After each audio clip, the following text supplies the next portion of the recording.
Ebikolwa by'Abatume Essuula 22. Abasajja b'Oluganda era bassebo, muwulire ensonga gye mbawoleza kaakano. Bwe baawulira ng'ayogera Lwebbuleeyi ne beeyongera okusirika, n'agamba nti, Nze ndi Muyudaaya, enzaalwa y'omu Taluso eky'omu Kirikiya.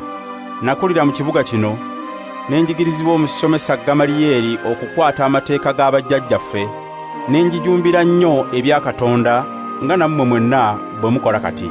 Ne njigganya ab'ekkubo eryo okutuuka ne ku kubatta. Ne nkwata abasajja n'abakazi ne mbateeka mu kkomera. Ssaabakabona n'abantu abakulu mu ggwanga bayinza okunjulira mu ekyo. Bo bampa n'ebbaluwa nzitwalire bannaabwe ab'omu Damasiko, ne ŋŋenda okukwata abantu abo mbaleete e Yerusaalemu nga basibe babonerezebwe. Awo olwatuuka bwe nnali nga ntambula, nga nnatera okutuuka e Damasiko nga mu ttuntu, amangu ago okwakayakana okw'amaanyi okwava mu ggulu ne kunneetooloola. Ne ngwa wansi, ne mpulira eddoboozi eriŋŋamba nti, Sawulo, Sawulo, lwaki onjigganya?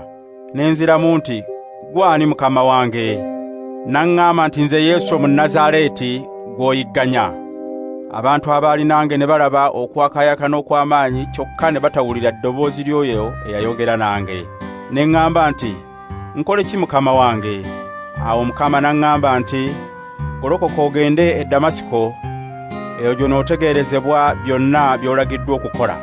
Okwakayakana okw'amaanyi ne kunziba amaaso. Abaali nange ne bankwata ku mukono ne bantuusa mu Damasiko.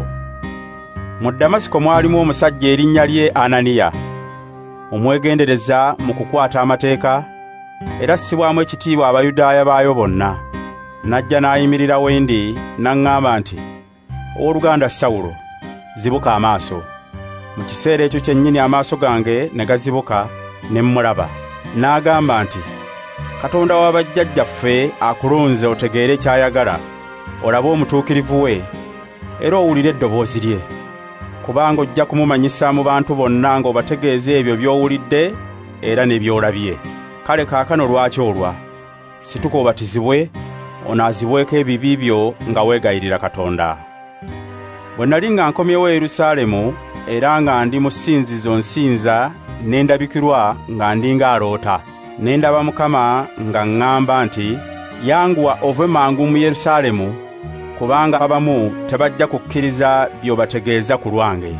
Ne nziramu nti, Mukama wange, bo bennyini bamanyi nti abakukkiriza nabateekanga mu kkomera era nga nabakubiranga mu makuŋŋaaniro. N'omujulirwa wo Suteefano bwe yattibwa, nange kennyini naliwo, era nassa kimu n'abo abaamutta, ne nkuuma n'engoye zaabwe. Ye n'aŋŋamba nti, Genda, kubanga njija kukutuma wala mu baamawanga amalala. Abantu baamuwuliriza okutuusa lwe yayogera ekigambo ekyo. Olwo ne bayimusa amaloboozi gaabwe nga bagamba nti, Mutyewo, kubanga omutwe w'engeye tasangire kwamulamu.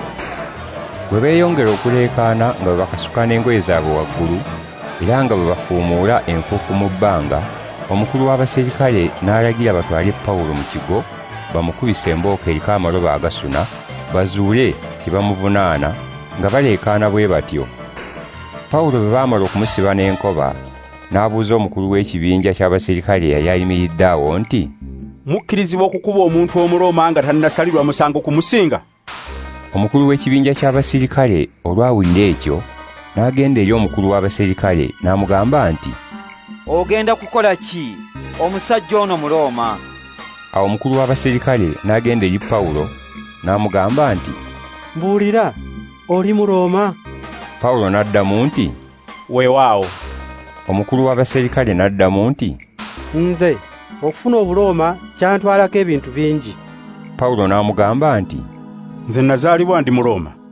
Amangu ago abo abaali bagenda okumubonyaabonya ne bamuleka. N'omukulu w'abaserikale bwe yamala okutegeera nti asibye Omulooma, n'atya. Ku lunaku olwaddirira, omukulu w'abaserikale n'ayagala okumanya ensonga Abayudaaya gye bavunaana Pawulo, kwe kumusumulula, era n'alagira bakabona abakulu n'ab'olukiiko bonna okukuŋŋaana. N'aserengesa Pawulo n'amuteeka mu maaso gaabwe.